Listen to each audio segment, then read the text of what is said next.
What's up tout le monde, c'est votre Blacky et on se retrouve pour une nouvelle news télé-réalité. Dans cette vidéo, on va parler de Sarah Frézou et Ahmed qui se sont mariés en secret et qui a répondu aux critiques. On va aussi parler de Mélanie qui est critiquée pour avoir fait les Marseillais vs le reste du monde 5. Elle a poussé un coup de gueule. Comme d'habitude, je compte sur vous pour lâcher un maximum de pouces bleus. Sur ce, let's go pour les news.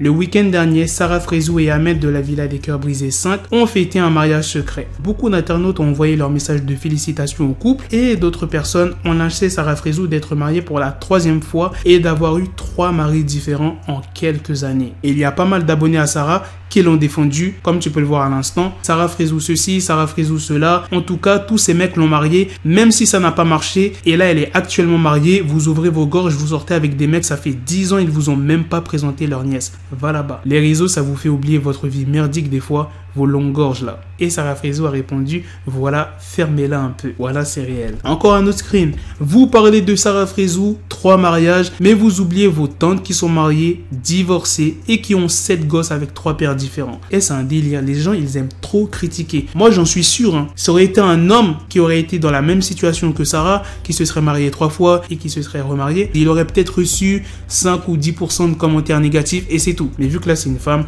voilà, les gens, ils s'acharnent. Ok, elle s'est mariée plusieurs fois. Souhaitez-la que du bonheur, que ça soit le bon, l'homme de sa vie. Au lieu de ça, il y a pas mal de gens qui la critiquent. Et t'as eu, c'est comme une meuf qui a changé de gars en quelques temps. Tout le monde va l'insulter. Mais quand c'est un mec qui fait ça, qui change plusieurs fois de meuf en quelques temps, on va lui dire, ah ouais, t'es chaud, toi, tu perds pas de temps, tout ça. Ça, c'est un délire. Et je comprendrai jamais les bails comme ça. Bref, maintenant, on va passer à la news sur Mélanie. Pas mal de gens reprochent à Mélanie de vouloir recoller son image à la télé-réalité pour se faire de l'argent alors que son mec touche énormément d'argent. Voilà, pour ceux qui ne savent pas, son gars, c'est un joueur de foot. Mélanie a décidé de répondre en vidéo Snap. Je vous laisse avec la vidéo.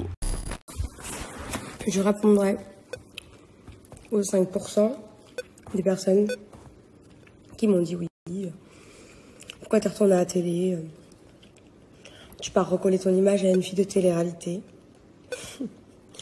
T'en as pas besoin. Ton mec, il est blindé. Et j'en passe. Je vais répondre. Pour commencer, ça faisait 5 ans que j'avais pas fait de télé.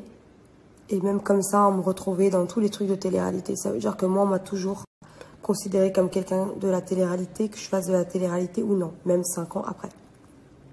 On m'a jamais considéré comme tout le monde le dit. Oui, t'es une wag, pourquoi tu retournes à la télé? Non, je suis pas une wag, non. J'ai une vie, mis à part le fait que je sois avec quelqu'un qui a une carrière également exposée au public. J'ai une vie, en fait. Donc non, personnellement, c'est pas Mélanie qui est mariée avec Anthony, c'est Mélanie tout court, en fait. C'est Mélanie tout court. J'ai une vie, enfin voilà. Si j'avais envie, peut-être qu'on m'oublie et qu'on me dise plus que je fasse partie de la télé-réalité, peut-être que j'aurais enlevé tous mes réseaux sociaux. Parce que je sais qu'il y a plein de personnes dans la télé qui ont fait de la télé et qui souhaitent pas qu'on les assume, enfin qu'on leur dise que c'est des gens de télé-réalité, même s'ils se sont fait connaître comme ça. Je pense que d'une part, c'est par rapport peut-être à l'expérience, peut-être que eux, ils ont mal vécu leurs aventures, leur tournage, etc. Chaque expérience est différente, hein. Chaque personne qui fait de la télé-réalité le vit pas pareil. Donc je pense que les personnes qui n'ont pas envie d'avoir une étiquette comme ça, c'est les personnes qui l'ont mal vécu. Parce que si tu as bien vécu tes aventures, que ces aventures-là t'ont propulsé sur les réseaux sociaux, qu'elles te permettent de gagner des sous, et que quand on te dit que tu es une fille de télé-réalité, ça te dérange, parce que maintenant tu vas être juste influenceuse Instagram, bah, c'est comme si tu crachais dans ta nourriture en fait. C'est ça qui t'a nourri et tu craches dedans. Moi, ça me dérange absolument pas. Et tout le monde me dit oui, c'est honteux, machin, parce que t'es avec... Pardon. Moi, je vous explique. Moi, en fait, ma mère, quand elle m'a accouchée, elle m'a pas dit tu vas te mettre avec quelqu'un qui court sur un terrain, qui va gagner des sous. Elle m'a dit, ma fille, tu vas te lever, tu vas aller travailler. Il y a d'autres personnes aussi qui n'ont pas envie d'avoir cette étiquette télé-réalité parce que en France, la télé-réalité, c'est mal vu. La télé-réalité, c'est des gens pas bien, des gens qui boivent de l'alcool ou des gens qui... Enfin, en fait, c'est un stéréotype. Parce que si vous voulez, forcément, t'es obligé de montrer des gens un peu joviales, des gens qui font la fête, des gens qui... Sinon, ça n'intéresse personne. Et en fait, à la finalité des choses, tout le monde dénigre la télé-réalité en France, mais en fait, c'est très drôle, parce que c'est un paradoxe, parce que tout le monde sait quitter. Il y a des gens de télé-réalité qui ont plus de followers que des gens qui ont des talents. Quand je dis des talents artistiques, des gens qui sont sportifs et qui sont forts sportivement, des gens qui chantent, des gens qui ont des cordes vocales, qui ont un talent dingue en fait. Il y a des gens de télé-réalité qui ont plus de followers que ces gens-là, qui ont plus de visibilité que ces gens-là. Pourquoi? Bah tout simplement parce que c'est regarder les horaires à laquelle les émissions de télé-réalité passent, c'est les horaires à laquelle tout le monde allume sa télé en fait. Donc en fait, il y a plein de gens par exemple qui vont te dire ah non moi je connais vraiment pas, je sais pas qui c'est. Des gens moi je regarde pas du tout la télé, je regarde pas la télé-réalité, etc. Tu creuses un peu plus et tu t'aperçois que si en fait. Et parce qu'en gros c'est une honte en fait. Les gens qui nous regardent, ils ont honte de dire qu'ils regardent et les gens qui en font, à la fin ils ont honte qu'on les appelle gens de télé-réalité. Mais c'est vraiment du n'importe quoi. Hein. Mais vous savez qu'il y a qu'en France que c'est comme ça. Aux États-Unis, les gens ils font de la télé-réalité, il n'y a pas de problème. Hein. Pour eux, ils veulent y aller. Hein. En Angleterre, pareil. Hein. En Angleterre, les gens qui font de la télé-réalité, ils sont très très connus et ils n'ont pas de ce genre de problème-là. Ils se font pas. Non mais vraiment, ça a vraiment rien à voir en fait. C'est que ici, c'est en France. Ah, tu viens de la télé-réalité. Tu vas quelqu'un. Moi, je parle de nous. Quelqu'un des quartiers qui va sortir avec quelqu'un de la télé-réalité.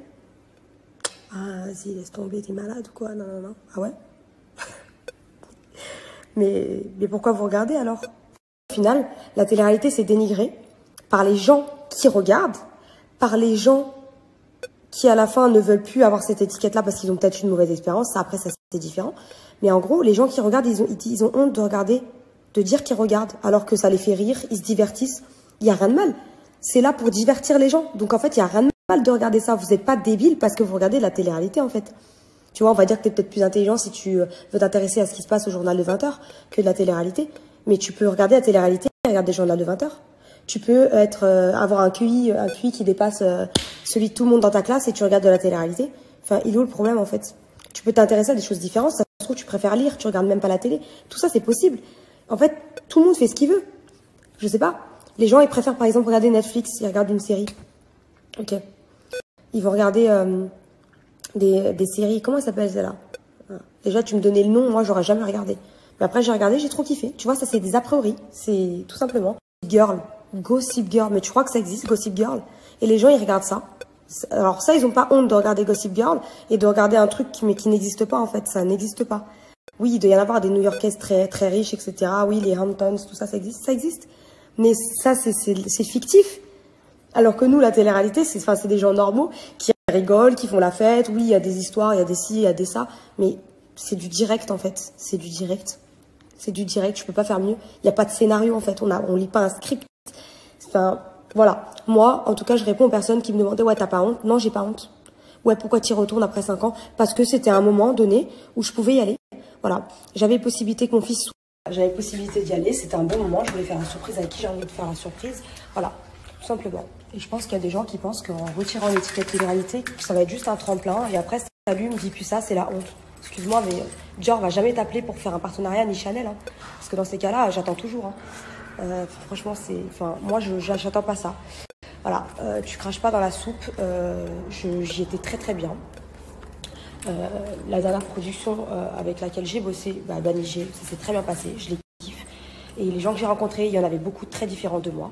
Mais je les respecte. Elle a aussi mis un autre post en disant « Et pour ceux qui m'ont écrit pour me dire ton mec il est blindé, tu retournes à la TV, alors vous, Anthony je l'ai pas accouché, Anthony court sur un terrain et c'est pas grâce à moi. Il touche de l'argent donc moi je dois pomper son fric, c'est ça? Lol, vous me connaissez très très mal. C'est Dieu qui lui a donné, pas moi. Chacun sa manière de vivre ou de penser. Je m'occupe pas de la vie des gens ou de leurs choix. Moi je vais chercher là où il y a de l'argent, moi j'en ramène. Ma philosophie, on est plus riche à deux et la richesse, ce n'est pas uniquement l'argent.